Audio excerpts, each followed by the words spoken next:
Hi friends, आपण मैंने केमी अच्छा भल अच्छा तो आज पुणी नो ब्लॉग नहीं आसी। आज मैं बनैबी चिकेन तरकारी से लगी ऑयल नहीं जाइए आलू ए फ्राए करी।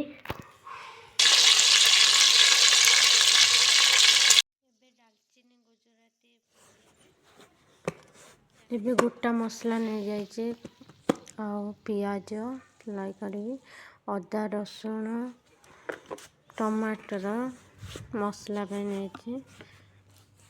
एबे मो चिकेन कषी आसला भल भाव। एबे चिकेन तो भल भाव कषी आसला से लगी जो आलू भाजिक रखी ताको पकईदेली। किछि समय आलू भी कषी सारापर जी आम पानी दवापा से पानी दवा झोल पाई।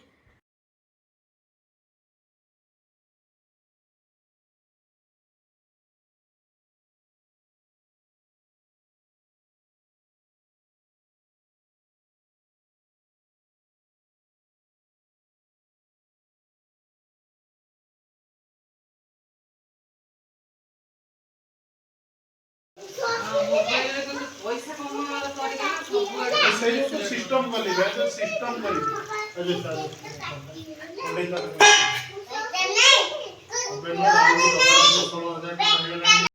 तरकारी तो सरीगला।